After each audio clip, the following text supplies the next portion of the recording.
साथियों नमस्कार। जी स्टडी में आपका स्वागत है। आज हम पर्यावरण के इस विश्लेषण में दूसरे वीडियो को आपके सामने रख रहे हैं।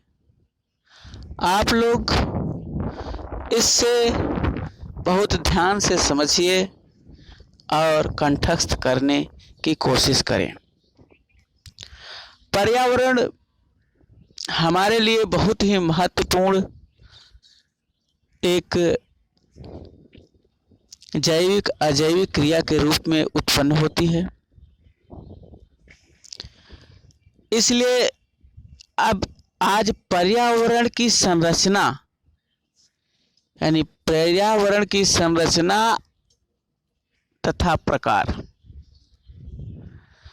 ये देखेंगे कि इसकी संरचना और प्रकार, इसकी पूरी रचना जो आप वायुमंडल में इस पृथ्वी के धरातल पर देखते हैं, वह रचना किस प्रकार से इस पृथ्वी को शोभनीय और आकर्षकमय और सुरक्षा पर्यावरण को बनाने का महत्वपूर्ण योगदान करती है।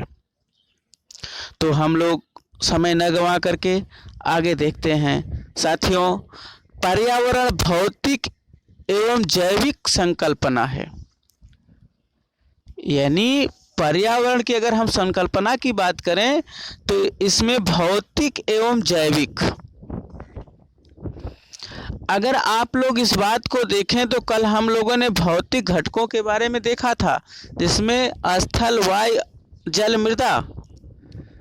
इस तरीके से आप जो हैं आप लोगों ने इस तरीके से क्या कहते हैं चीज़ों को समझेंगे। जैविक संकल्पना, अतः इसमें पृथ्वी के दोनों अर्थात अजीवित तथा जीवित संघटकों को सम्मिलित किया जाता है। यानी अजीवित तथा जीवित संघटकों को शामिल किया जाता है। इसकी कल्पना में पर्यावरण की इस आधारभूत संरचना के आधार पर इसको दो प्रमुख प्रकारों में विभक्त किया जाता है। इसकी जो आधारभूत संरचना है, इसको देखते हुए विद्वानों ने, पर्यावरणविदों ने इसे दो भागों में विभाजित किया है। पहला भौतिक पर्यावरण, दूसरा बी जो है जैविक पर्यावरण। ए में हम देखते हैं भौतिक पर्यावरण तीन प्रकार के होते हैं। तीन प्रकार के होते हैं, यानी भौतिक पर्यावरण जो होता है वो तीन प्रकार का होता है। साथियों, अब हमें यहाँ पर इस लाइन पर बहुत विशेष ध्यान देना पड़ेगा कि यहाँ पर इस पर्यावरण का जो खंड हो रहा है भौतिक पर्यावरण, वो तीन प्रकार के होता है। स्थल मंडलीय पर्यावरण, दूसरा वायुमंडलीय पर्यावरण, तीसरा जल मंडलीय पर्यावरण। स्थल, वायु और जल मंडल तीनों को अगर देखा जाए तो यह पूरे पृथ्वी पर विद्यमान है। इसीलिए इसे तीन भागों में विभाजित किया गया: स्थल मंडलीय पर्यावरण, वायुमंडलीय पर्यावरण, जल मंडलीय पर्यावरण। विभिन्न स्थानिक मापकों के आधार पर इन तीन प्रकार के पर्यावरण को कई स्तर में लघु इकाई में विभाजित किया गया है। कहने का मतलब यह है कि जो ये तीन पर्यावरण आपको देखने को मिले, भी सुनने को मिले, इनको लघु स्तरीय पर विभिन्न भागों में विभाजित किया गया है। अब इन भागों में विभाजित होने वाले जो घटक हैं उनको हम देखते हैं।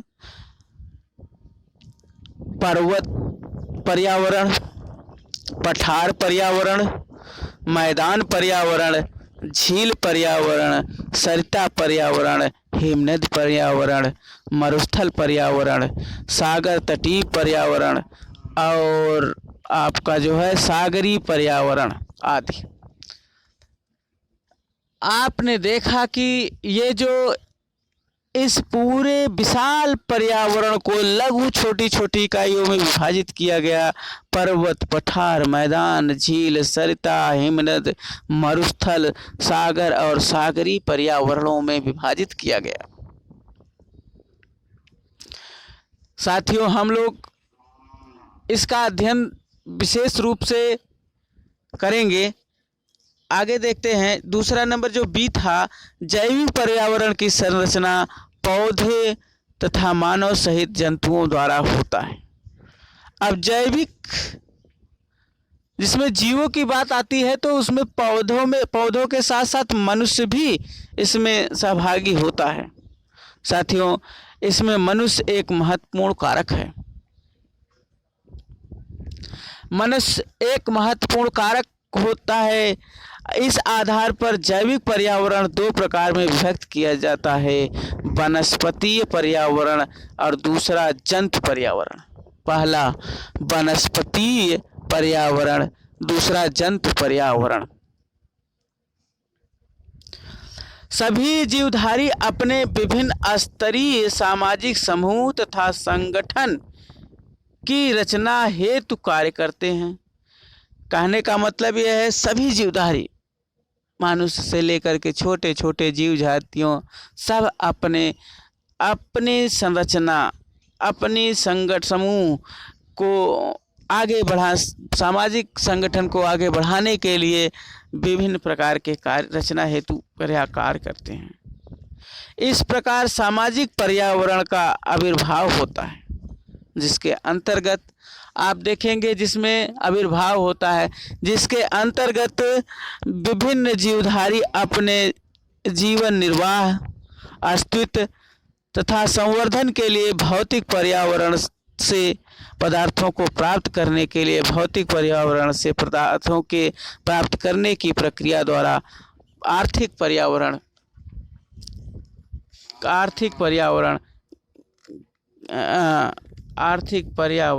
प्राप्त है।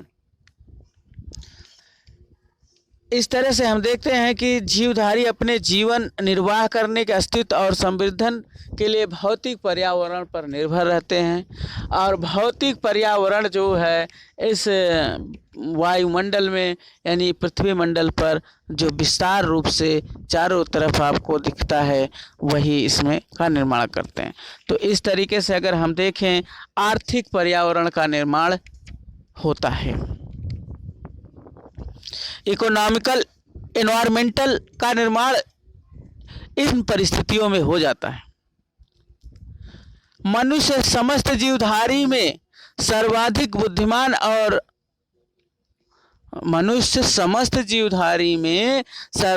बुद्धिमान तथा सभ्य प्राणी है।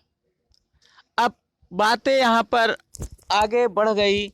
अब बढ़ते बढ़ते ये देखा जाता है कि मनुष्य की गणना इस पूरे पर्यावरण में सर्वाधिक बुद्धिमान और सभ्य प्राणी है माना जाता है।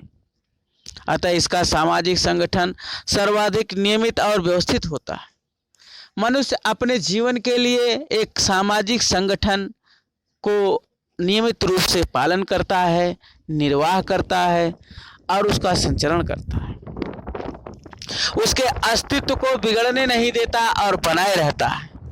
धीरे धीरे मनुष्य इसमें विलीन होकर अपने ही जीवन को वह महत्वपूर्ण और गौरवान्वित समझने लगता है।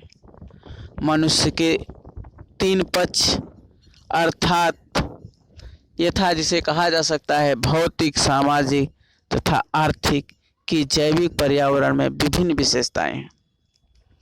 मनुष्य को जीवन जीने के लिए भौतिक, सामाजिक तथा आर्थिक की जैविक पर्यावरण में विभिन्न विशेषताएं हैं और भूमिकाएं तथा कार्य होते हैं। यानी ये पर्यावरण विभिन्न विशेषताओं, आर्थिक, भू आदि का जो है पर्याप्त रूप में मनुष्य के लिए यह काम करती है। पर्यावरण पर ही मनुष्य का जीवन आधारित होता है। मनुष्य चाहे जो सोचे समझे हम विकास कर रहे हैं, लेकिन अगर बहुत दूर तक देखा जाए तो जो भी चीज़ें वो विकास कर रहा है वह सब इसी धरती से ले रहा है, इसी पर्यावरण से, इसी से ले रहा है और उसे बदल बदल कर अनेक रूपों में अपने सामने रख रहा है। ये विकसित समाज की देन है। पर्यावरण के घटक, अब पर्यावरण को अगर हम बहुत बारीकी से देखें तो इसके 3 घटक होते हैं, भौतिक व अजैविक घटक, जैविक घटक तथा ऊर्जा घटक। साथियों, अजैविक, जैविक और ऊर्जा, ये 3 घटक जो हैं ये बहुत ही महत्वपूर्ण घटक माने जाते हैं और तीनों घटक जो हैं यह क्या कहते हैं, पर्यावरण घटकों में विभाजित हैं। भौतिक घटक के अंतर्गत स्थल, वायु, जल तथा उनके उपघटक भी शामिल किए जाते हैं। आपने देखा था कि भौतिक घटक जो है, यह घटना हम लोग भौतिक घटक के बारे में स्थल, वायु, जल, मृदा आगे पढ़ चुके थे। वहीं पर आज देख रहे हैं कि इन भौतिक घटक में स्थल, वायु तथा जल, मृदा, या कहने का मतलब उनके उपघटक भी शामिल किए जाते हैं। जबकि जैविक घटक के अंतर्गत 3 प्रमुख उपघटक आते हैं, पादप घटक, मनुष्य समेत जंतु घटक तथा सूक्ष्म जीव घटक। इस विस्तार रूप को समझने की कोशिश करिए। इतना विशाल ये विस्तार है, पादप घटक, मनुष्य समेत जंतु घटक और सूक्ष्म जीव घटक। पादप पौधों से सामर्थ्य, मनुष्य समेत, इस जंतु समेत और सूक्ष्म छोटे छोटे जीव जंतुओं समेत यह पूरी ऊर्जा क्या कहते हैं, इस घटक में समाहित है।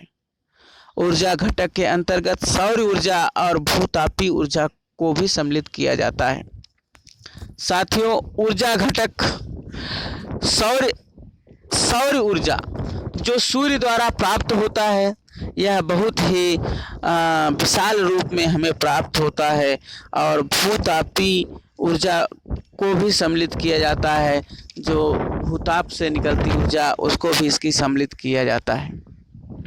इस तरीके से साथियों, आपने देखा कि यह पर्यावरण एक विस्तृत विश्लेषण को अपने साथ समाये रखता है और इसे बड़े ही विशाल रूप से स्थलीय, वायु और जल में विभक्त किया गया है। हम धीरे धीरे इन सब को बारे में बहुत आराम से समझते जाएंगे और साथियों,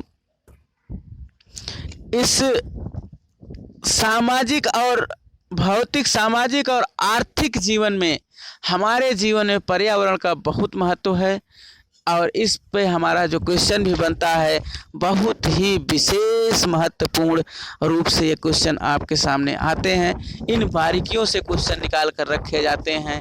आप इसे पढ़ लेंगे, कंठस्थ कर लेंगे, आपके समझ में आ जाएगा तो आप किसी भी परीक्षा में बैठेंगे आपकी यह मदद करेगा। साथियों, इस वीडियो को सुनने के लिए आपको धन्यवाद और आप इस वीडियो को बार बार सुनते रहें और आपको इस कंठस्थ हो जाएगा और आप लोगों को फिर से हम पुनः धन्यवाद देते हैं। जियो स्टडी।